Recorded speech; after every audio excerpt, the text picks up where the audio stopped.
Nas'aluka ilman nafi'an wa rizqan thayyiban wa amalan mutaqabbalan amin ya rabbal alamin. Bismillahirrahmanirrahim. Assalamualaikum warahmatullahi wabarakatuh.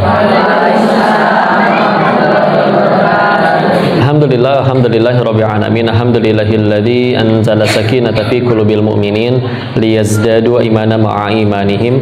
Segala puji hanya kepada Allah atas nikmat dan karunia-Nya. Alhamdulillah, hari ini masih punya hidayah, masih beriman, masih Islam, masih bisa beramal soleh. Beramal solehnya juga tanpa terpaksa. Ibu nggak kepaksa kan kesini? Alhamdulillah. Berarti imannya juga sehat. Alhamdulillah. Dan salawat salam semoga selalu tercurah kepada junjungan kita baginda Rasulullah Muhammad Sallallahu Alaihi Wasallam beserta para keluarga dan sahabat-sahabatnya. Dan semoga Allah sanggupkan kita istiqomah dalam meniti sunnahnya insya Allah. Salam takzim kami pada seluruh bunda-bunda yang hadir. Kalau muda-mudi, kalau muda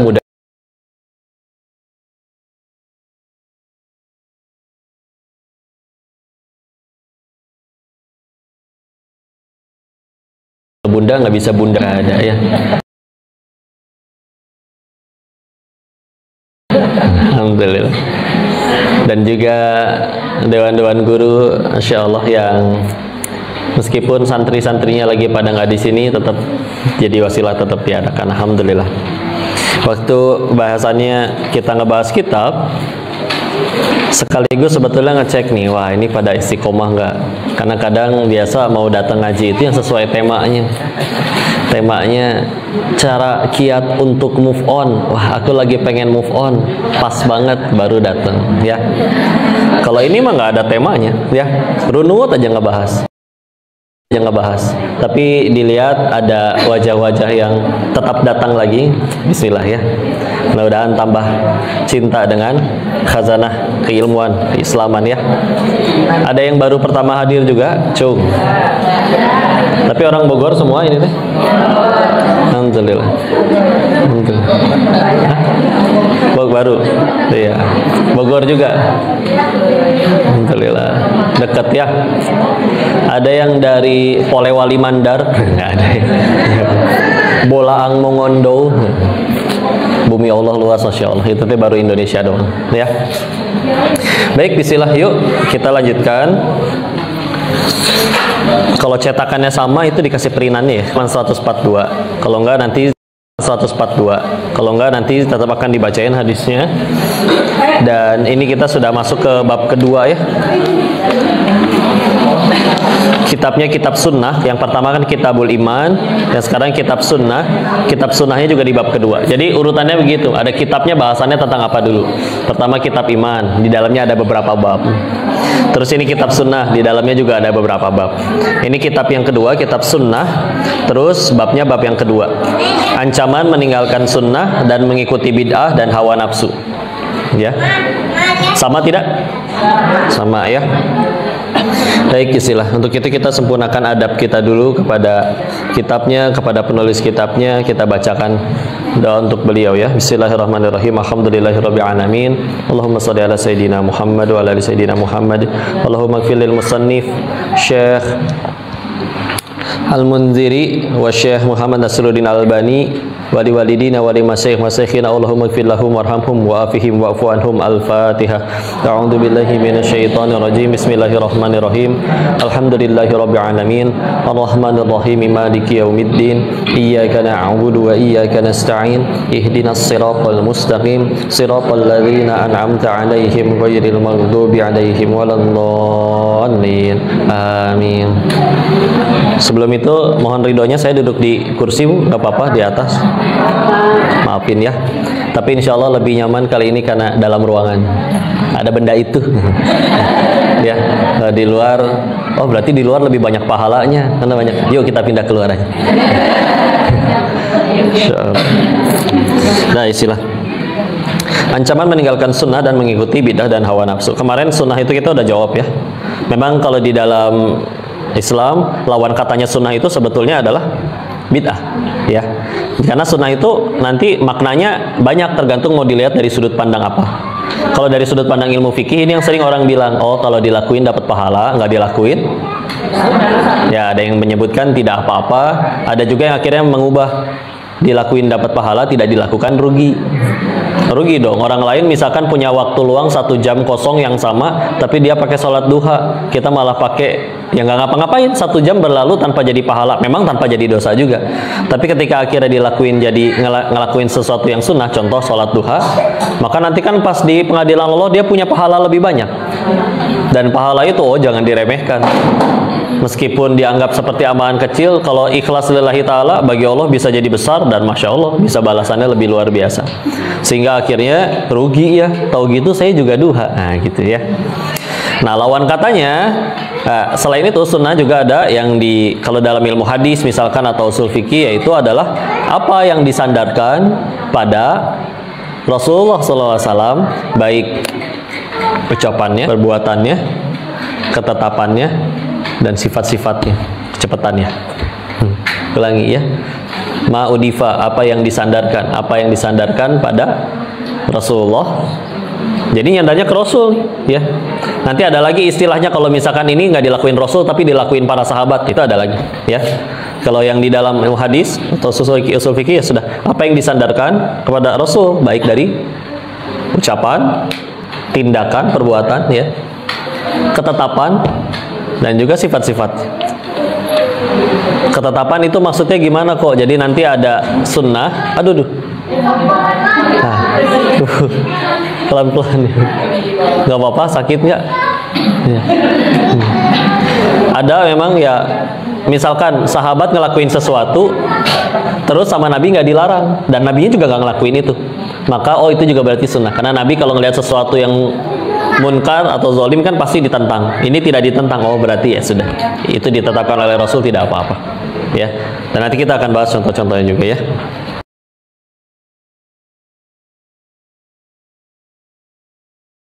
Nah lawan katanya adalah itu dia bid'ah ya, bid'ah.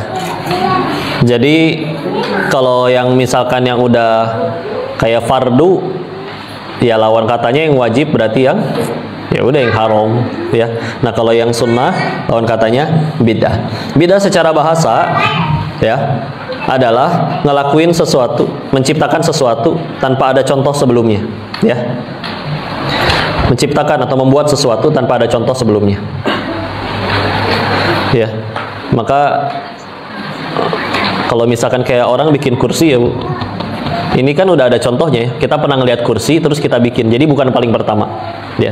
Makanya ketika Allah nyiptain bumi di Al-Baqarah 117 disebutnya badi'us samawati wal ard. Allah mencipta langit dan bumi tanpa pernah ada yang nyontohin. Langit itu kayak gimana sih, bumi kayak gimana. Nah Allah yang pertama kali nyiptain langit dan bumi tanpa dicontohkan. Kan kalau pencipta kita suka nyebutnya sang kholik ya. Ya khalaqah juga akhirnya menciptakan, tapi bedanya kalau khalaq yang menciptakan sesuatu yang memang bisa jadi ada contohnya dulu. Ibu bikin botol plastik, udah pernah ngelihat tapi saya ganti bentuknya biar lebih enak dipegang. Bisa menciptakan juga kan. Tapi menciptakannya kalau yang badi' itu, yang asal katanya bidah itu tadi, itu tadinya nggak ada contohnya secara bahasa ya. Makanya nanti ketika syar'i, maka adalah ya tadi ngelakuin suatu amalan ibadah ya padahal nggak ada contohnya, nggak ada tindakan ya. Dan nanti kita akan ngelihat kaidah-kaidahnya gimana ya sesuatu itu bisa jadi kepada bid'ah yang benar-benar yang nggak boleh. Karena ini juga penting Bu, karena meskipun akhirnya ini nyerempet perdebatan yang akhirnya cukup sengit ya, terkait ada beberapa saudara-saudara kita yang ngelakuin, terus ada saudara kita yang lain menganggap Rasul nggak lakuin itu, kita juga nggak mau lakuin ya. Nah nanti kita akan bahas kaidah-kaidahnya, mana sesuatu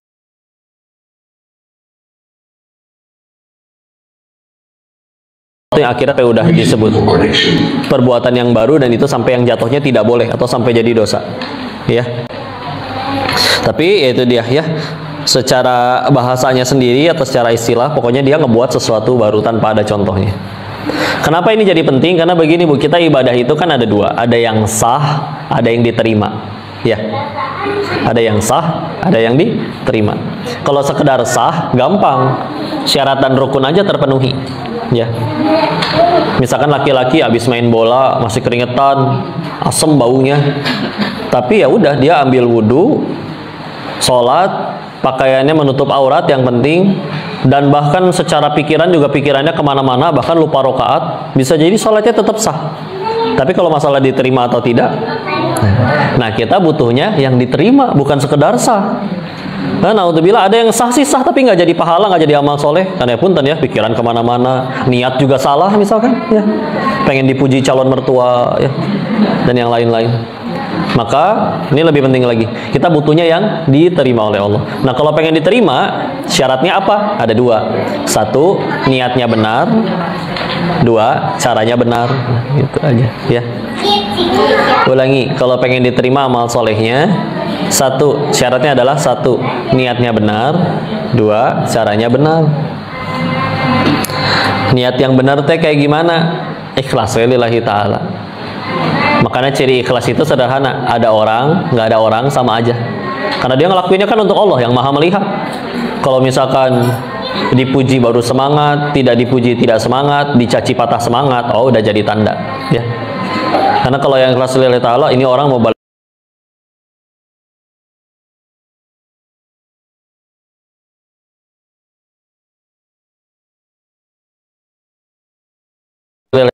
Ta'ala, ini orang mau balas budi atau enggak kek, mau balas dengan kejahatan kek, mau dia nggak memuji kek, mau dia malah ngapain pun, ya udah kan ngelakuinnya untuk Allah, ya, ngelakuinnya untuk Allah. Makanya kalau kita latihan, kadang Allah sengaja nih akhirnya diuji nanti keikhlasannya, nolongin orang sesekali akhirnya dipertemukan dengan yang nggak terima kasih, nggak apa. Kalau kita akhirnya berhenti, yuk, daripada nyalahin dianya, iya jelas mungkin kurang ajar karena udah ditolong nggak ngucap terima kasih, dan ada hukum untuk dia lagi nanti sendiri, ya. Tapi buat kitanya, dari kita meninggal nggak ditanya kelakuan dia, mendingan kita mikirin, ya Allah jangan-jangan ada salah niat nih, kenapa harus berhenti nolongin, ya. Allahnya aja kalau ke kita, berapa kali sih kita itu ibadah kalau mau jujur karena punya kepengen dah aslinya. Bukan murni karena pengen Allah suka, Allah sayang. Tapi karena misalnya ya anak muda ada yang pengen motor. Bahkan pernah ngedengar doanya anak muda ya, mungkin belum ngaji ya. Jadi berdoanya minta punya pacar. Padahal kan kita tahu dalam Islam pacaran nggak boleh. Ya. Minta sesuatu yang ibarat ibu punya peraturan di rumah. Pokoknya nah di sini nggak boleh ada rokok ya. Si anak teh minta, "Mah, mau rokok atuh." Kan orang jelas-jelas dari tadi dilarang sama si mamanya. Ini minta rokok ya. Ini Allah ngelarang pacaran, dia minta. Ya mungkin karena belum paham. Tapi ya sudah. Maka ini dia ya, harus supaya diterima niatnya benar, caranya benar. Niatnya murni aja lempeng. Cara yang benar gimana? Ittiba, mengikuti yang dicontohkan oleh Rasul. Udah paling aman itu. Ya. Udah paling aman. Makanya kan ada orang kayak misalkan ya, kalau ditanya, bedakan kenapa kita melakukan suatu amalan dan apa hikmah dari suatu amalan. Contoh. Kenapa orang Islam tidak makan babi? Sederhana. Karena kata Allah nggak boleh. Udah gitu aja. Ya. Nanti hikmahnya baru banyak. Oh karena jorok. Oh karena jadi bisa penyakit. Ada cacing pitanya dan lain-lain. Ya. Contoh. Kenapa orang Islam motong hewan kurban setiap tahun? Sederhana. Karena Allah suruh. Udah kayak gitu.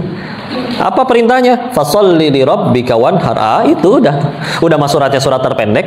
Ayatnya juga ayat yang termasuk pendek. Fasholli li rabbika wanhar. Ya. Itu perintah kurban. Gara-gara satu ayat sependek itu, satu dunia motong hewan kurban. Nanti hikmahnya apa? Oh, jadi bisa berbagi, ya. Ya sederhana sebetulnya. Kenapa kita puasa? Kenapa kita bayar zakat? Kenapa kita sholat? Kenapa kita baik ke orang? Allah suka, Allah suruh. Udah itu udah paling mutlak. Atau Nabi ajarkan, nah itu juga bisa. Ya. Kenapa kamu pipisnya jongkok? Ya, Nabi gini. Udah. Kenapa kamu masuk kamar mandi kaki kiri dulu? Nabi kiri. Udah gitu aja. Ya, udah cukup itu sebetulnya. Nanti baru ada hikmahnya. Oh, kenapa ya Nabi itu minum airnya tuh duduk ya? Oh, nanti ternyata medis 13 abad, 14 abad kemudian baru tahu kalau bahwa ternyata lebih bagus untuk ginjal kalau dalam keadaan duduk. Hikmah itu. Ya. Jadi ketika ditanya kita ngapain ngelakuin satu amalan, aslinya ya ini lebih memudahkan kita dalam lurusin niatnya nanti ya. Kenapa kamu lakuin itu? Allah suruh. Udah itu enak. Udah nggak usah neko-neko macam-macam ya. Jadi udah, karena kalau sudah ngarapnya ke Allah ya udah balasannya pasti dari Allah. Kenapa orang nggak balas kita ngambek? Nah kan jadi pertanyaan. Ya. Padahal bisa jadi nggak balas budinya orang itu, ya lumayan lah buat gugur-gugurin dosa kita, ya. Karena itu dia, kadang kalau mau pengen ke surga pakai amalan kita sendiri, ya mungkin nyangkut, ya. Sholat lupa rakaat wae, ya. Udah mau lupa rakaat, kuliah kulhu terus lagi, ya. Yang nggak apa-apa ya, bismillah. Ada yang lain nggak apal ya, enggak kok, nggak kuliah kulhu. Kadang al asr sama kulhu sama, paling pendek. 3 ayat juga, atau ina ya, andalannya. Istilah. Yuk. Nah, dan yang kedua tadi niatnya benar, yang kedua caranya benar ya, ngikutin yang dicontoh oleh Rasulullah. Bahkan ada riwayat menceritakan tentang anaknya Umar bin Khattab, Abdullah ibnu Umar, suka dipanggilnya Ibnu Umar. Pernah ketika beliau safar, enggak, duduk dulu sing nyaman, ya. Pernah ketika beliau safar, terus mohon maaf ya, buang air di suatu lembah. Ajudannya, asistennya nanya, kenapa buang air di sini? Dulu aku dampingin Nabi buang air di sini. Nyampe perkara yang ya bukan ibadah pun, tapi karena Nabi adalah sebaik-baiknya manusia, dicontoh, ya, dicontoh. Jadi para sahabat itu ngikutin Nabi itu nyampe ke tingkatan kayak begitu. Nggak cuman kita kan kadang, apa sih ini hukumnya? Ayo ngelakuin amalan ini, aduh males. Apa sih emang hukumnya? Sunnah, sunnah kan? Ya berarti nggak apa-apa kan kalau nggak dilakuin. Nah, oh mereka mau, masya Allah, ya.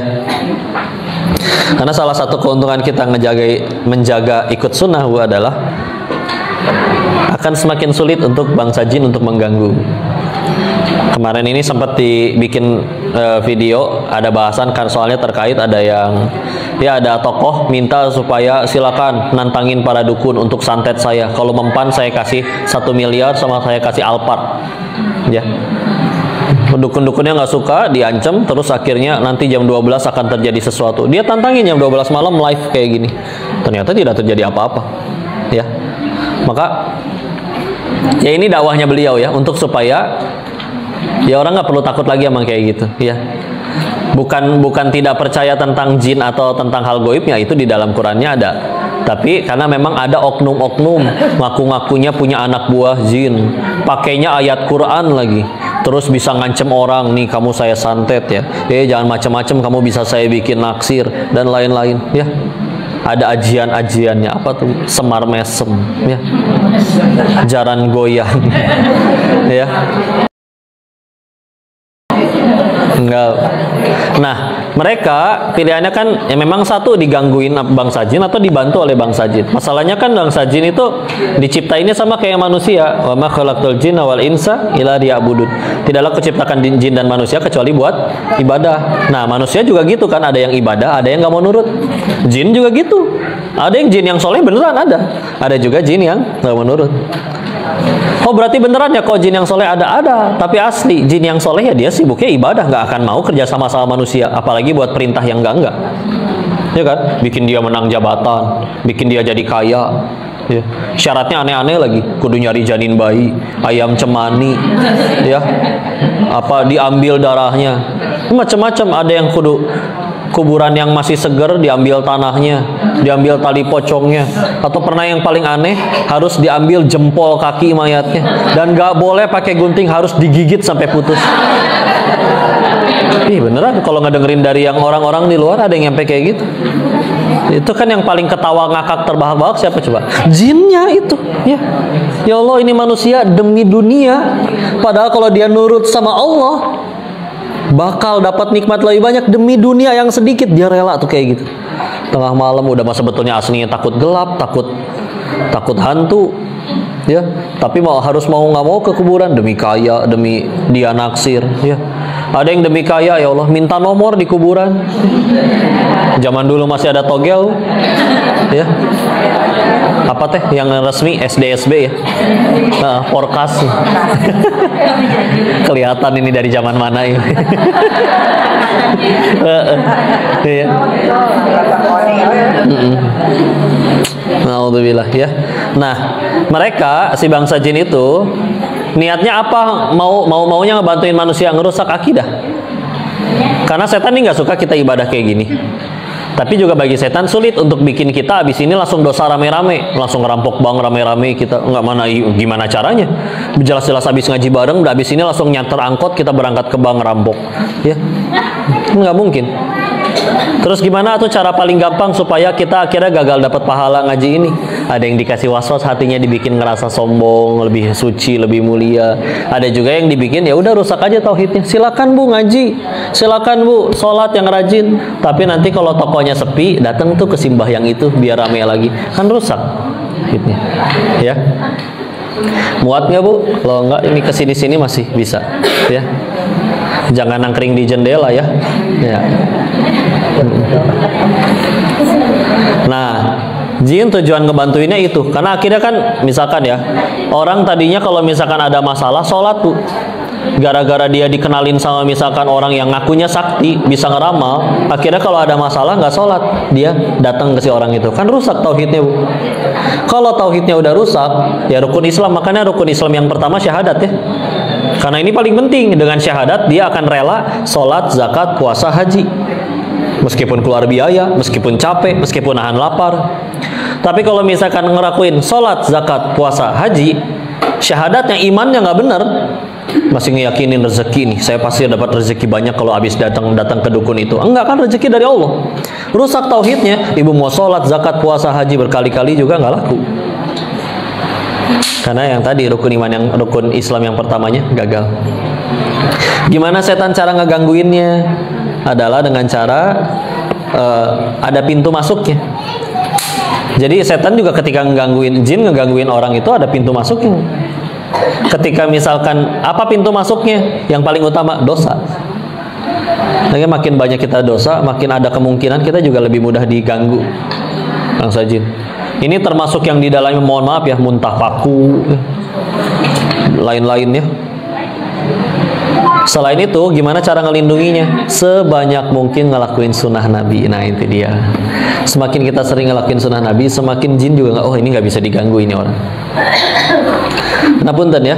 Makanya kalau misalkan kok ternyata beneran tuh, kok saya pernah bener-bener ngelihat orang beneran muntah paku, beneran kena santet, beneran bisa. Punten, kasihan sih kasihan. Tapi memang salah satu renungannya gini, kita mesti mikirnya gini, bukan dukun dan jinnya yang hebat, tapi atas seizin Allah itu terjadi kepadanya. Pertanyaan selanjutnya, kenapa Allah izinkan itu terjadi? Punten, bisa jadi ada dosa yang dia lakuin belum bisa dihapuskan, ibadah segitu-gitunya. Terus gimana berarti caranya? Mau nggak mau akhirnya diizinkan itu terjadi. Yang bisa jadi gara-gara dia muntah paku itu bahkan mungkin sampai mati, ya udah, lumayan gua gugurin dosa. Ya. Dan kalau misalkan ternyata ada orang pernah ngancem kita, saya santet kamu, terus ternyata nggak mempan di ibu, juga bukan karena kitanya hebat, mesti mikirnya karena Allah tidak izinkan itu terjadi. Nah, ini bab tauhid lagi, ya. Enggak, bukan kitanya yang hebat. Jadi bedanya orang ada yang pede, ada yang kepedean, ya. Orang yang mungkin dia punya dunia, punya apa, jadi direktur, bahkan mungkin, mohon maaf ya, tidak beriman kepada Allah, dia pede. Tapi pedenya karena aku kan pinter, aku kan hebat, uangku banyak. Ibu orang beriman juga harus pede, ibu percaya diri, nggak boleh minderan. Tapi bukan karena ngerasa kita hebat, tapi karena aku punya Allah yang akan menjagaku.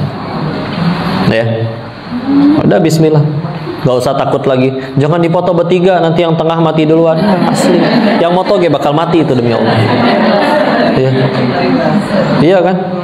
Udah Bismillah. Sakit, meminum obat, doa ke Allah, karena sembuhnya karena Allah, bukan karena obat, ya. Jadi gitu ya, ngejaganya adalah dengan sunnah Nabi. Makanya punten ya, kayak contoh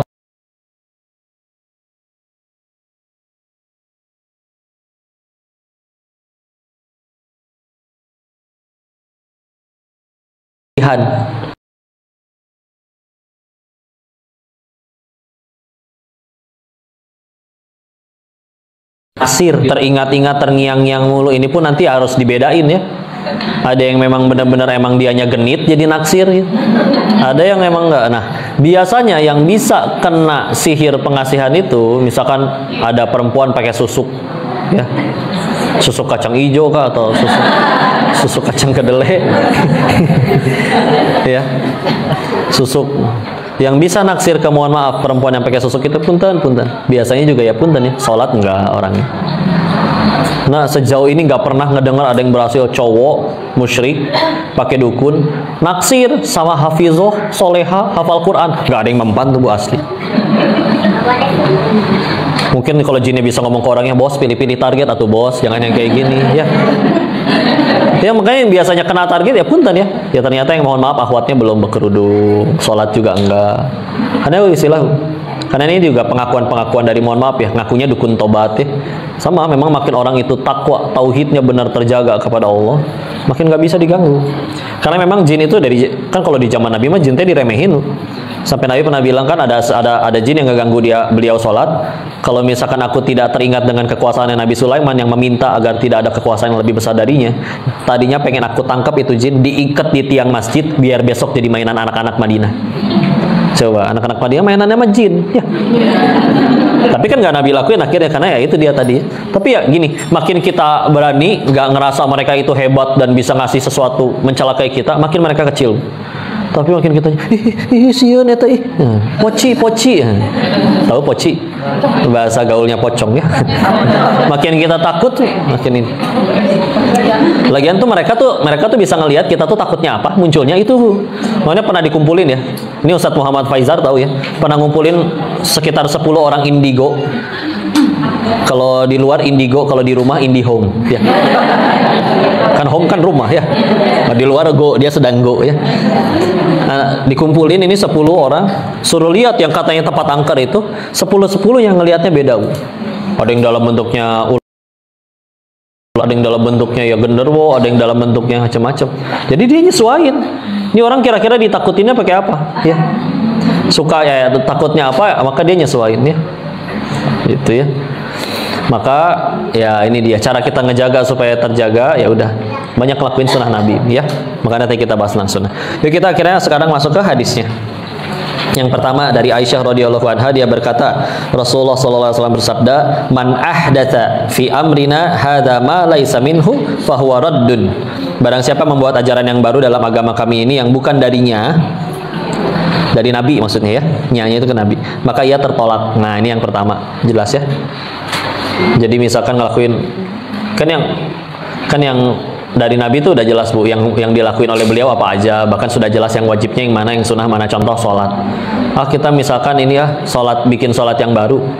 Ibu beli kipas baru, ibu sholat. Kenapa kamu sholat? Sholat perayaan beli kipas? Nggak ada ya, nggak ada. Ya udah sih, bersyukur aja yang banyak ya. Jadi masa bikin sholat baru kan yang benar aja Bu? Ya tertolak, nggak bisa ya.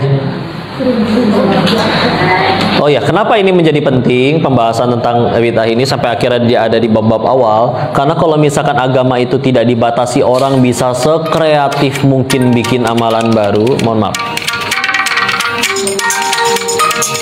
Alarm Bu, alarm. Saya izin bentar ya, ngingetin Teh Yunda minum obat. Waktunya. Ridho nggak?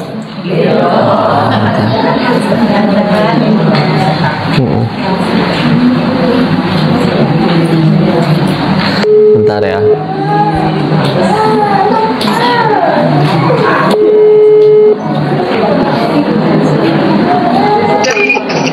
Assalamualaikum.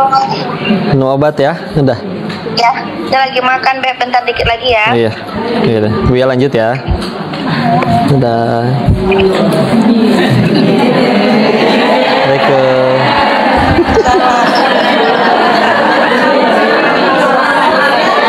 Kenapa sih Bu? Ibu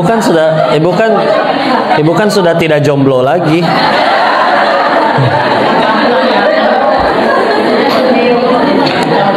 Apa Bu ya, harus jam 9 pagi sama 9 malam. Ikhtiar jadi suami yang baik aja ya. Sehat tapi masih harus ya itu ya, pipis di kasur, apa makan bed rest ya. Gak boleh kecapean ya. Biar aku saja yang lelah. Naon sih? Ini kajian kita apa sih? Ya. Jadi gitu ya. Kalau orang dibiarkan dalam agama itu tanpa ada aturan, dibiarkan bikin ibadah sekreatif mungkin, seinovatif mungkin, bakal pecah jadi berapa banyak ini Bu kita itu Bu. Iya. Makanya kan pemersatunya kita kan ya apa yang diajarkan secara syariat kan. Makanya kalau kita kumpul kayak orang berangkat pergi haji atau pergi umroh, itu kan orang dari berbagai macam negara kan, tapi jelas ada yang jelas-jelas dia aturannya benar-benar sama kayak sholatnya, wudunya, ya. Jadi kalau misalnya semuanya bebas nanti pada ada yang menyelenggarain, pokoknya setiap satu suro kudu ngapain, ya. Padahal ya nggak ada ajarannya dari. Jadi akhirnya tuh terlalu banyak gitu ajarannya. Pentingnya kita itu ya tadi kan kalau pengen amalan diterima niatnya benar, caranya benar, supaya juga nggak jadi capek-capek udah ngelakuin amalannya, tapi ternyata teh bikinan orang. Nah orangnya itu kan meskipun dia dianggap di masyarakatnya punten, misalkan dianggap kiai, kan tetap juga bisa digoda syaitan. Dia seneng ketika akhirnya orang tuh nurutin semua ininya dan yang lain-lain.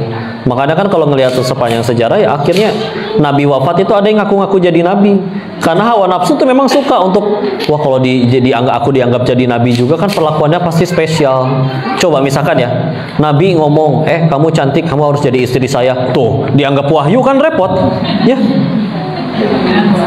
Nah makanya setelah Nabi misalkan Ibu pernah nonton ada film horor Malaysia judulnya Munafik, ya. Itu menceritakan ya di satu desa ada dia bahkan mengaku-ngaku ya entah dirinya nabi, entah dirinya utusan Allah. Ya akhirnya ada yang jadi semena-mena. Setiap kali ada yang cantik, aku dapat wahyu kamu harus saya nikahi. Itu kan kurang ajar, ya. Makanya pentingnya kita tahu ilmu tuh jadi tahu ini mana benar, mana enggak. Karena di luar sana punten, ada yang kayak gitu punten. Kemarin yang baru kejadian, orang taunya dia ustadz, punya panti, tapi malah menyodomi anak-anak pantinya. Orang taunya dia ustadz loh, Bu. Bahkan yang donasinya sampai ada sekian anak yang di situ, kan berarti donasinya besar itu. Orang percaya karena mungkin percaya dia ustadz. Gak semua orang bisa langsung kayak. Kadang ada memang orang tuh Allah kasih kayak nggak seret gitu di hati setiap kali ada yang ini. Tapi kan ada yang orang tuh ada yang husnuzon aja, positive thinking aja, ya. Kok akhirnya dan ketika dimasuk podcast dibahas kan oleh orang tua donatur itu di podcastnya Deddy Kobuzer ada donaturnya yang pertama kali ngelaporin kan donaturnya.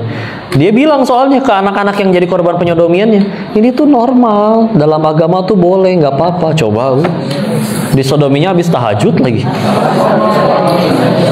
kan. Makanya Ustaz Fatih Karim sampai marah sekali, biadab sekali ini orang, ya. Alhamdulillah. Anak-anak Bu kecil polos nggak ngerti, apa ternyata memang seperti ini ya caranya hidup di pondok tuh, ya, dengan cara punten ya, mohon maaf disodok. Nah makanya aturan itu ada mana akhirnya mana boleh mana tidak, ya, supaya agar jangan sampai jadi ada yang seperti itu, ya. Karena kalau semuanya semua serba boleh beribadah dengan kreativitas masing-masing, ya, kita bisa seenak yang ngubah. Dan akan jadi seperti apa agama ini kalau misalkan semua bebas beribadah sesuai kepengen kreativitas masing-masing.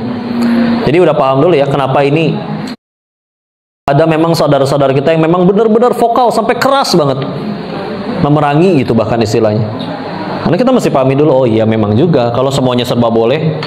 Dan alasan perpecahan kan ketika akhirnya salah satu alasan orang tuh gampang berantem ya, ketika ada seseorang yang jelas-jelas nabi terakhir adalah Rasulullah, tapi orang menganggap orang itu sebagai setara dengan nabi.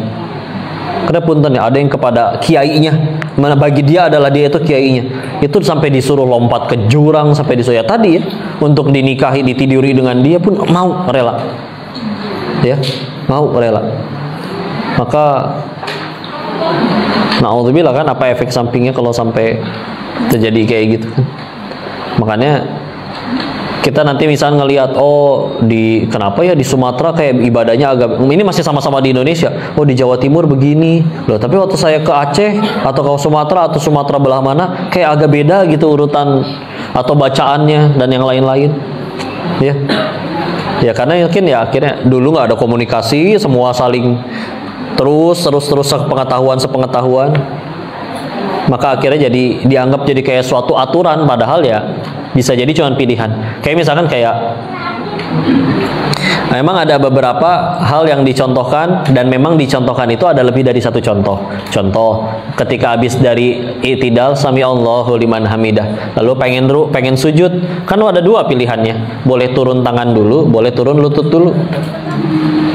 Misalkan di satu daerah kiainya memang dari dulu turunnya lutut terus, sampai itu udah puluhan tahun gitu.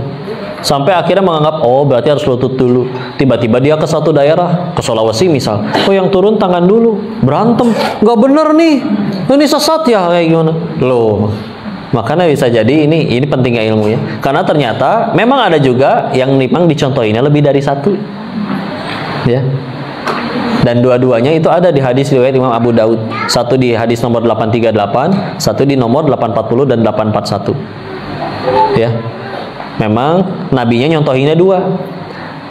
Nyontohinnya dua itu ketika beliau masih lebih muda, turunnya lutut dulu. Ketika nanti sudah memang usia sudah lebih sepuh, kan kalau dari ilmu hadis itu ketahuan mana yang lebih dulu Nabi ucapkan, mana yang akhir-akhir menjelang beliau wafat.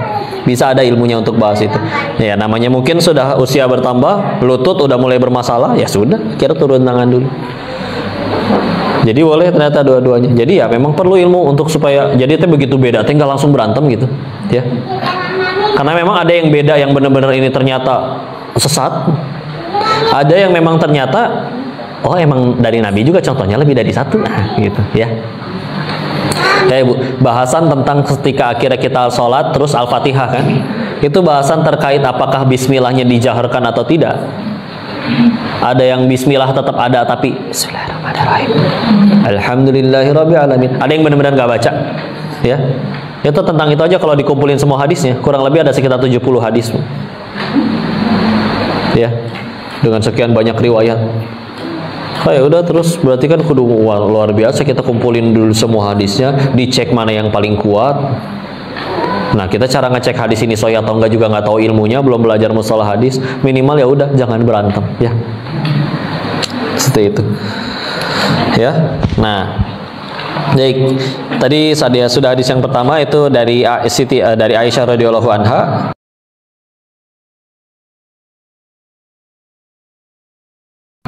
Itu diriwayatkannya di riwayat Bukhari, Muslim dan Abu Daud, ya. Juga di Ibnu Majah dan juga Muslim. Lanjut ke hadis selanjutnya. Ini lebih panjang, ya. Ini cerita lagi di Haji Wada, Nabi itu khutbah. Apabila Rasulullah SAW berkhutbah, jadi berkhutbahnya tuh yang benar-benar berapi-api kayak orasinya Bung Tomo gitu, ya. Bahkan ini lebih menjiwai lagi. Makanya kedua mata beliau memerah, suaranya keras, kemarahannya memuncak, seolah-olah beliau adalah pemberi peringatan kepada pasukan yang berkata, musuh telah mendatangi kalian di pagi dan sore hari. Dan beliau bersabda, aku diutus sementara aku dengan hari kiamat adalah seperti ini.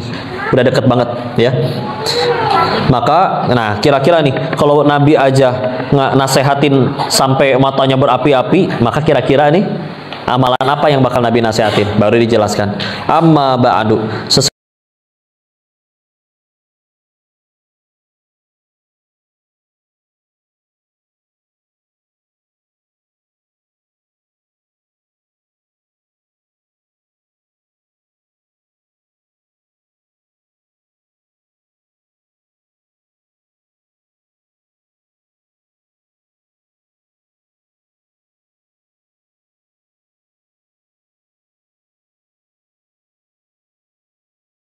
Saya Imam Syafi'i itu teh, ya.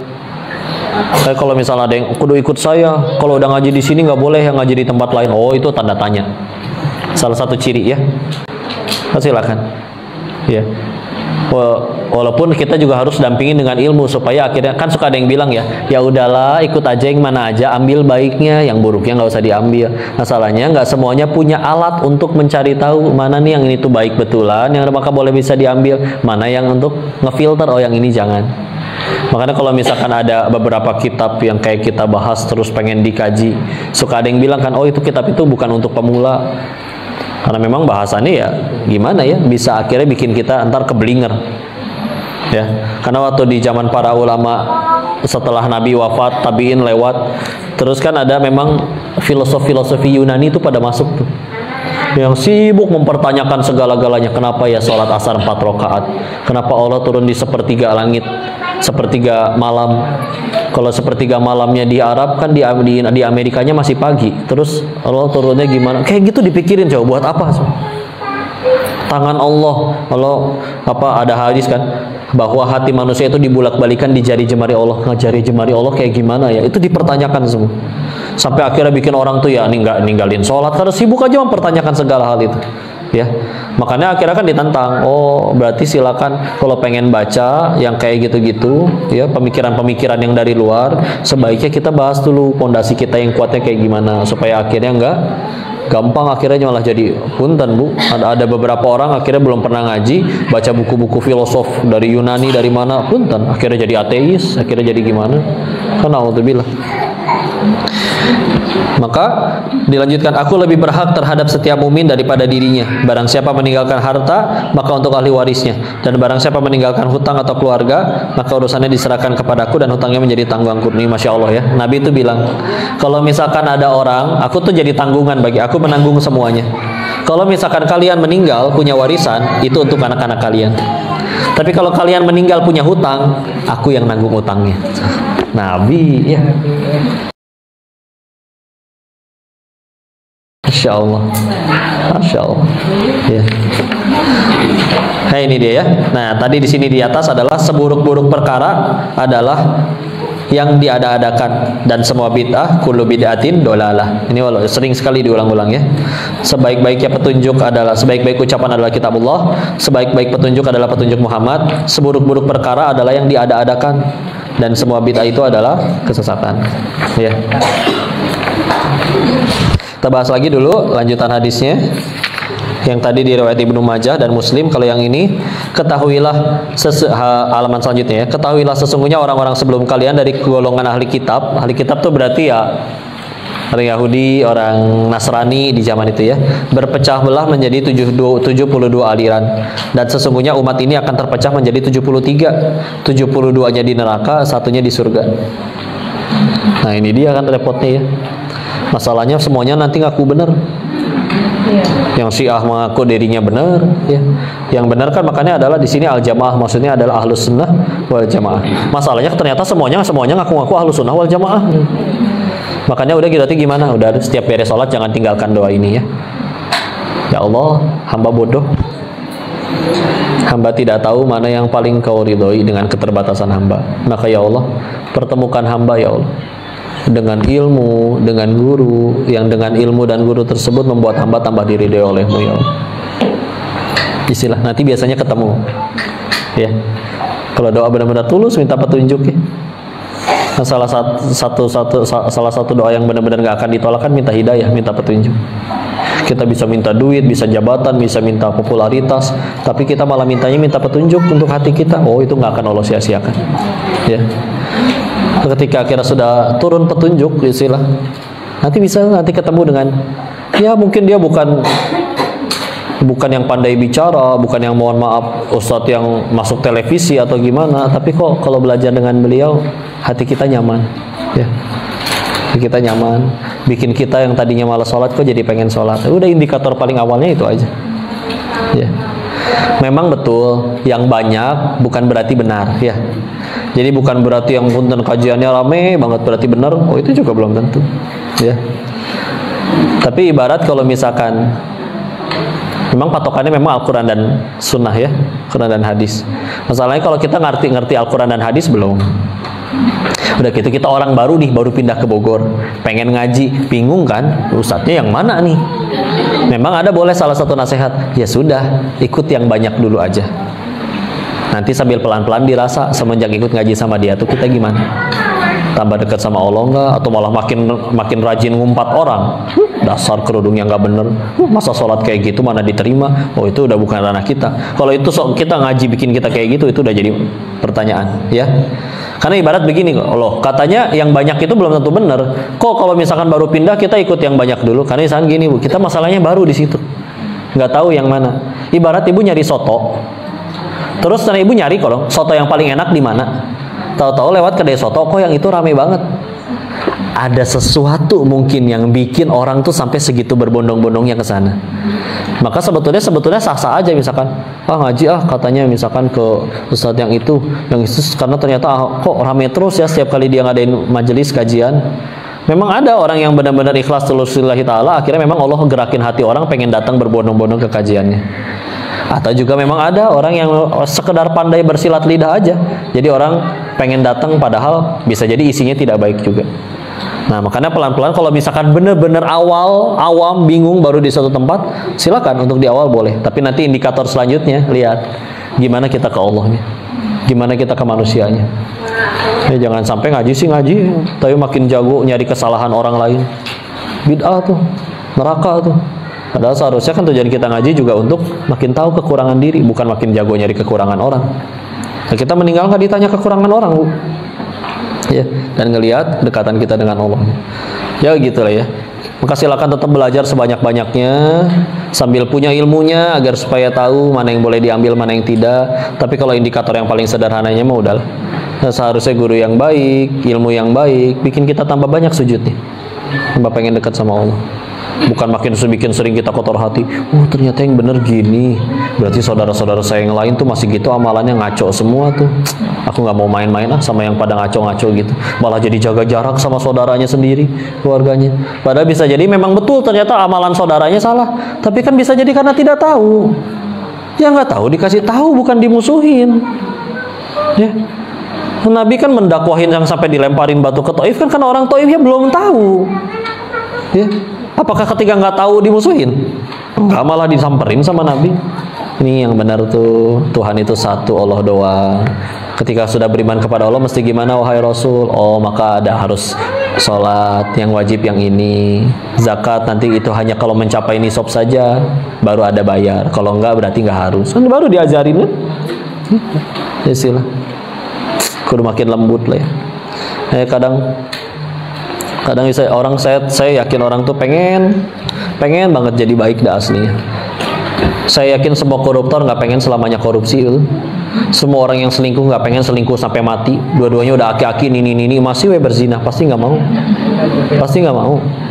Anak-anak muda yang sekarang mungkin masih pacaran, masih mabok, masih naudzubillah bahkan mungkin narkoba, sadar betul nggak pengen selamanya kan. Tapi kadang ketika akhirnya sadar harus baik, berubah. Tapi ya gimana? Nggak semua orang berani punya nyali atau punya akses. Akhirnya misalkan ada yang nekat, ya udah deh, aku takut mati duluan, belum tobat. Yang aku tahu nyari Allah ya ada, harus datang ke masjid, ke pengajian. Dia datang ke masjid, nekat, belum punya gamis syar'i, Bu. Nggak semua orang sanggup beli gamis syar'i satu set, Bu. Ada yang mahal-mahal, ya. Pakaian tersopan yang dia punya cuma celana panjang perempuan ya. Itu pun agak ketat, sama kemeja tangan panjang. Kerudung pun pakai taplak. Ya.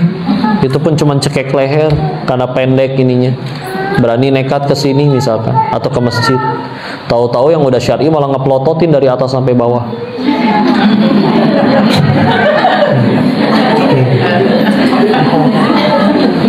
Mau ngaji apa mau joget TikTok? Julid ya. Sakit hati dia nggak jadi ngaji, pergi ke tempat minum-minuman keras. Manajernya ngeliat, di sini tuh tempat hiburan, kamu nggak boleh sedih kayak gitu. Saya traktir minuman sampai kamu tersenyum. Dia akhirnya jadi mabuk, terus mikir, kenapa di tempat maksiat malah lebih baik orangnya daripada yang katanya di tempat baik. Itu kalau si perempuan itu maksiat masih keinget sakit hati sama julitan si ibu tadi dimintain tanggung jawab nanti sama Allah atas dosanya orang itu. Kalau Allah mau bisa dia yang soleha, kita yang ngaco, Bu. Kita ditolong sama Allah, dikasih hidayahnya. Kalau Allah nggak mau kita kesini, gampang loh, Bu.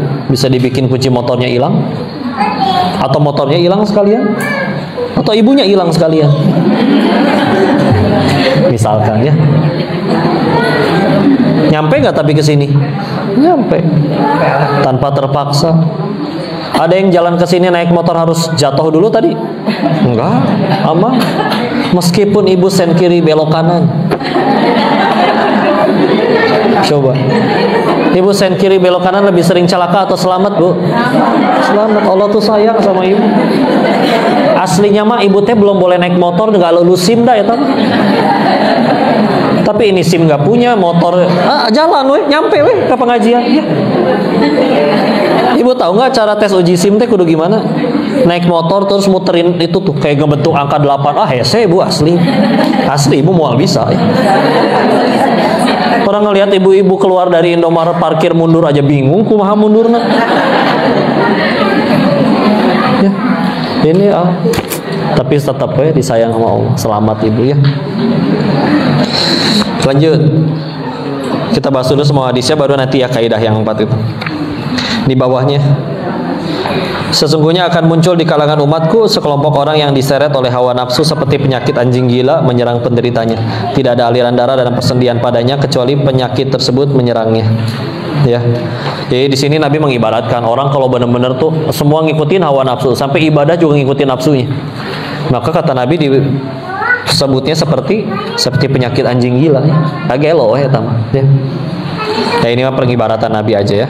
Di bawahnya selanjutnya pindah halaman dari Abu Barzah dari Nabi bersabda, Innama akhsya alaikum syahawatil ghayyi fi butunikum wa furujikum wa mudillati al hawa. Aku hanya takut terhadap kalian dari nafsu syahwat kesesatan yang ada di perut dan kelamin kalian dan penyesat hawa nafsu. Nah, ini Nabi ngingetin. Nah, hawa nafsu itu sumbernya dari mana? Dari perut sama dari kelamin. Ya. Iya bu, perut maksudnya lapar akhirnya nyolong bu. Ya. Kalau kelamin ya mohon maaf dosa-dosa yang kayak perselingkuhan, perzinahan, LGBT ya. Awal dosa itu di situ. Ya. Apa obat bagi dua-duanya? Obat bagi perut, masalah dosa di perut adalah puasa. Obat bagi dosa-dosa yang disebabkan oleh kelamin adalah menikah. Iya. Menikah. Ada yang jomblo di sini? Dan segera menikah ya. Nggak apa-apa ya, tenang aja.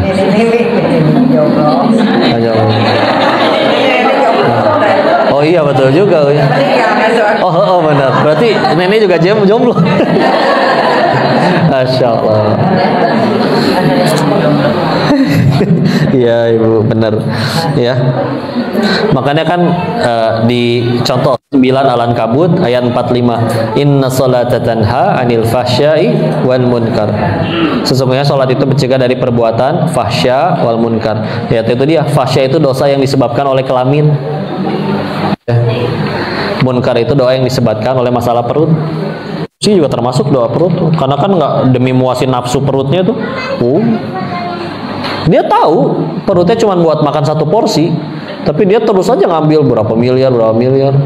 Restoran dia nggak cuma bisa beli 1 porsi, bisa beli 10 restoran juga. Jadi terus aja dikumpul. Padahal udah nggak muat dah perutnya.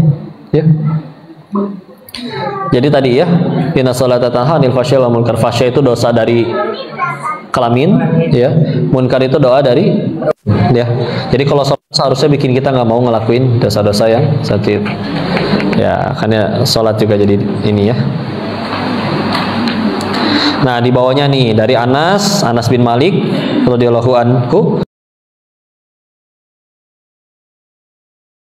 dan dari Rasulullah SAW beliau bersabda, wa ammal muhlikatu humuta'un wa hawan muttaba' wa i'jabul mar'i binafsihi. Adapun perkara-perkara yang membinasakan, maka ia adalah nih yang bikin binasa kata Nabi. 1, kekikiran. Kikir naon bu?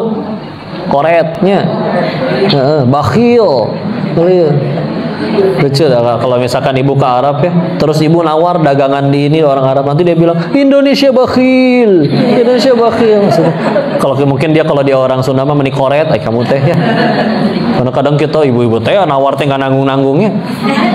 Jelas-jelas buka harga 50 bisa ditawar 5 tuh 10%-nya. Ya. Ya. Terus aktingnya tuh berhasil lah gitu. So-soan kabur padahal ngarep dipanggil lagi. Kalau nggak dipanggil lagi muter dia nanti lewat lagi. Ya. Ya, alhamdulillah. Ya, perkara-perkara yang binasakan 1, kekikiran yang ditaati. Hati-hati bu ya. Pelit itu ternyata bisa bikin binasa kata Nabi. Yang ditaati tapi ya. Selanjutnya hawa nafsu yang diikuti. Ya. Nafsu diikutin. Jadi nafsu ketika bicara syariat dalam Islam, nafsu itu bukan untuk dihilangkan ya, tapi dikendalikan. Ibu hidup tanpa nafsu ya nggak akan mau nikah juga. Ya, padahal nikah, masya Allah, akhirnya bisa jadi ibadah. Akhirnya nanti punya anak-anak yang solihah, ya. Ya kan ada. Jadi dikendalikan saja.